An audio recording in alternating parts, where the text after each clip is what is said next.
अक्टूबर Sunday holiday. क्या हो रहा है फ्रेडी? सर आप कब आए? बस अभी आए। वैसे ये 27 अक्टूबर संडे हॉलीडे क्या हो रहा है? कुछ नहीं। कोई बात तो जरूर है, 27 अक्टूबर को कुछ तो है। कुछ नहीं सर। कहीं 27 अक्टूबर को भाभी जी का जन्मदिन तो नहीं है? उसका बर्थडे तो 11 अगस्त को आता है। भाभी जी का जन्मदिन 11 अगस्त को आता है?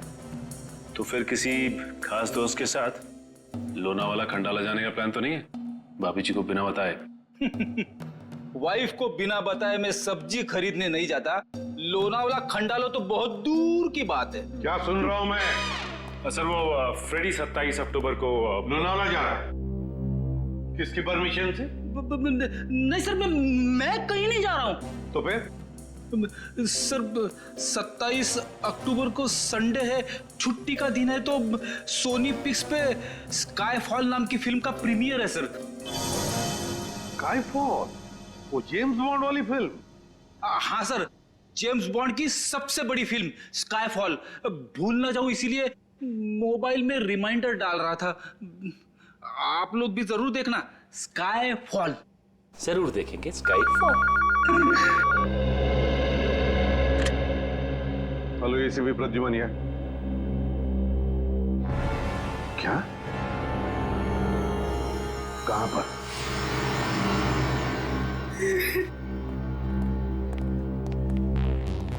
आप पैमेला जी हैं? आप ही ने हमें फोन किया था। जी सर, मैंने ही बुलाया था आपको फोन करके। सर डॉक्टर साहब का कहना है कि मेरे पति की मौत फूड पॉइजनिंग से हुई है।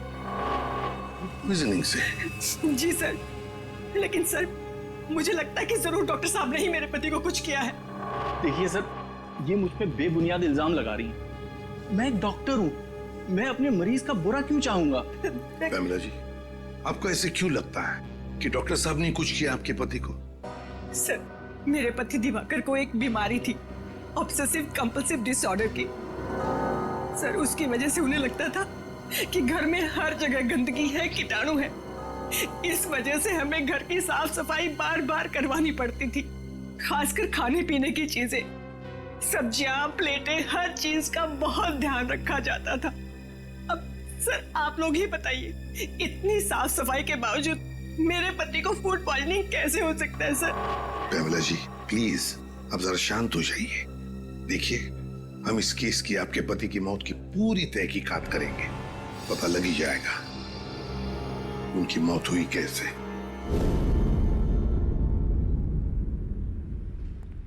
आप खुद ही देख लीजिए सर, किचन कितना साफ है। अंदर आने से पहले हम लोग अपने जूते चप्पलें बाहर उतार देते हैं। एक एक बर्तन, एक एक सब्जी 5-5 बाहर धुली जाती है। और जिस पानी में खाना बनता है और जो पानी पीने के लिए इस्तेमाल करते हैं, उसे फिल्टर से निकालकर पहले उबाला जाता है, उसके बाद इस्तेमाल किया जाता है। हाँ साहब, दिवाकर जी के लिए जो खाना बनता था, पहले हम चारों उसे चख कर देखते थे कि ये खाना सुरक्षित है या नहीं, फिर उनके लिए परोसा जाता था साहब। हाँ सर। उनकी मौत में हमारा कोई हाथ नहीं है साहब, कोई हाथ नहीं। इतना सब करने के बावजूद भी दिवाकर जी की मौत किसी साधारण तरीके से नहीं हुई है, समझे? किसी ना किसी का तो हाथ जरूर है उनकी मौत में। सर किसका हाथ हो सकता है? उनका तो कोई दुश्मन भी नहीं था। कोई तो था पैमेला जी, वरना एक अच्छे भले आदमी का ऐसे अचानक दम तोड़ देना, ये बात विश्वास करने लायक लगती नहीं है, वो भी इतना परहेज और सावधानी रखने के बाद। आप लोगों को किसी पे शक है? नहीं साहब, हमें किसी पे कोई शक नहीं। तुम्हारी जुबान क्यों लड़खड़ा रही है?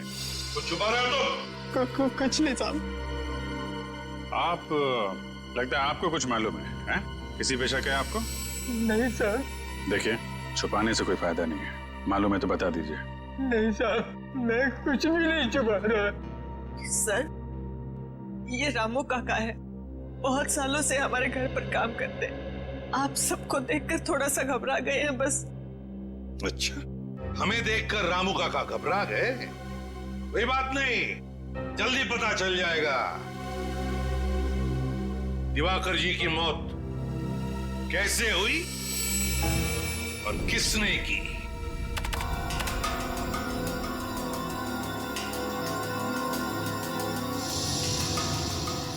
Oh my God! क्या हुआ सर? तारिका, इस दिवाकर की मौत फूड पॉइजनिंग की वजह से नहीं हुई है। ये देखो, देख रही हो क्या है ये? कीड़े? मतलब इनकी मौत कीड़ों की वजह से हुई? बिल्कुल, ये देखो, ये कीड़े कैसे इसके दिमाग तक, इसके मस्तिष्क तक पहुंच गए। सर ये तो वो बार्नेट ओहियो। हाँ। बार्नेट ओहियो नाम के कीड़े एक बार अगर किसी इंसान के शरीर में घुस जाएं, तो पूरे शरीर में कोहराम मचा देते हैं। पहले पेट में घुस करके पॉइजन फैलाते हैं, फिर उसके दिल, दिमाग, लंग्स हर जगह पहुंच जाते हैं। अब समझ में आया कि उस डॉक्टर को दिवाकर जी के पेट में फूड पॉइजनिंग के लक्षण क्यों दिख रहे थे। बिल्कुल, पूरे पेट में इन्होंने जहर फैला दिया था। एग्जैक्टली। और उसी कीड़े से इसकी मौत हो गई। एक मिनट साहब, क्या कहा तूने? दिवाकर की मौत कीड़ों की वजह से हो गई? हाँ बॉस। Ma'am please. हाँ बॉस, बार्नेट ओहियो नाम का कीड़ा है। ये फल और सब्जियों के जरिए शरीर के अंदर घुसता है, और अगर वक्त पर इस कीड़े को बाहर नहीं निकाला जाए तो इंसान की मौत भी हो सकती है। अरे बाप रे, ये तो बहुत ही खतरनाक कीड़ा है। हाँ फ्रेडी, खतरनाक तो है। दिवाकर जी के खाने का टेस्ट किया था ना आपने? तो कौन सी सब्जी से ये कीड़ा इनके अंदर गया? सैलेड से। सैलेड में जो पत्ता गोभी थी उसी से कीड़े गए इनके पेट में।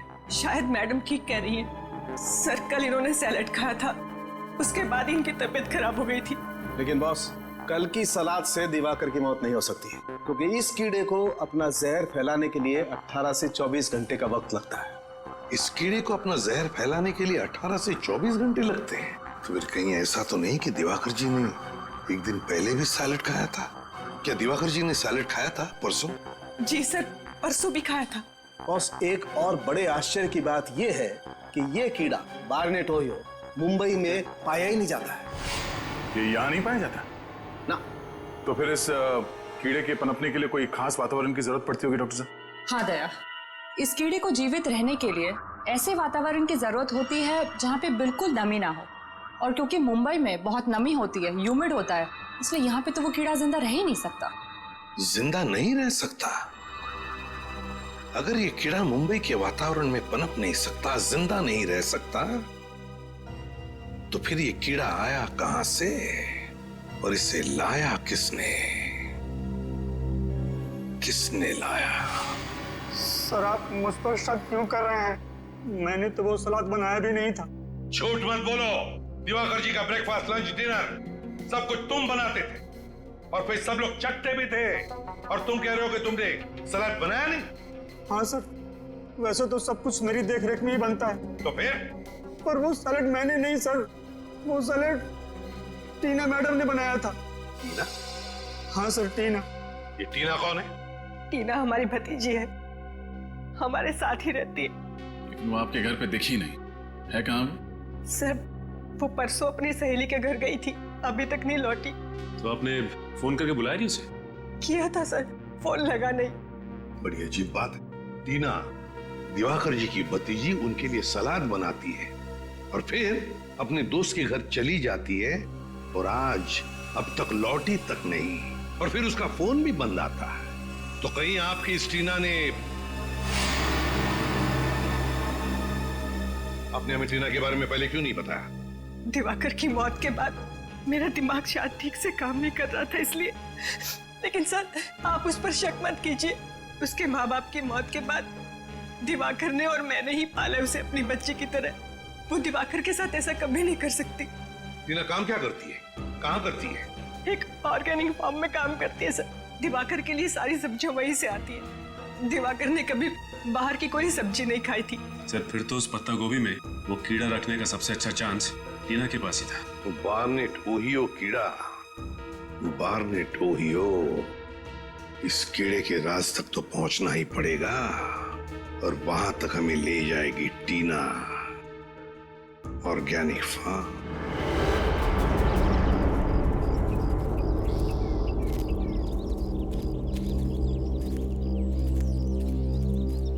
जी साहब कहिए, किससे मिलना है आपको? देखिए हम लोग सीआईडी से हैं, हम इस फार्म के इंचार्ज से मिलना चाहते हैं। कौन है इंचार्ज? यहाँ के इंचार्ज तो सुशील जी है। जरा बुलाइए। ठीक है, मैं अभी बुलाता हूँ। सर यहाँ पे कितनी खुली अच्छी हवा है ना, शहर की प्रदूषित हवा में रह के दम घुटता है, क्या बहुत अच्छा लग रहा है। काम धंधा छोड़ के यहीं पे तंबू गाड़ दो। सर मैं ही हूँ सुशील, इस ऑर्गेनिक फार्म का इंचार्ज हूँ सर। सुशील जी, मैं एसीपी प्रद्युमन सीआईडी से। देखिए, हम टीना को ढूंढते ढूंढते यहाँ आए हैं। टीना को ढूंढने आए आप? जी हाँ। ये टीना का नाम सुन के आप इतने हड़बड़ा क्यों गए? क्योंकि वो 13 तारीख से गायब है। ना ही वो काम पे आई, ना ही उसका फोन आया और ना ही वो अपने घर पे मिली। ऐसा उसने पहले कभी नहीं किया था सर। टीना 13 तारीख से गायब है? हाँ सर। सुशील जी, एक बात बताइए, क्या टीना यहाँ पर कोई खास सब्जियां उगाती थी दिवाकर जी के लिए? हाँ उगाती थी ना सर, आलू, प्याज, मेथी, पालक वगैरह वगैरह। और पत्ता गोभी? हाँ, इस बार उसने पत्ता गोभी भी उगाई थी। पत्ता गोभी भी? हाँ सर, उन्हें अपनी सब्जियों से बहुत लगाव था।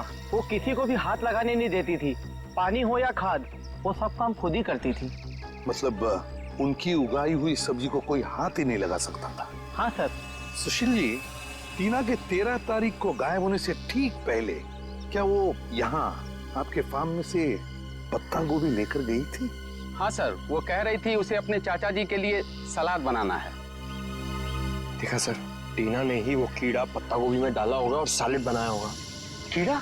हाँ, कीड़ा। कौन सा कीड़ा सर? Barnet Ohio.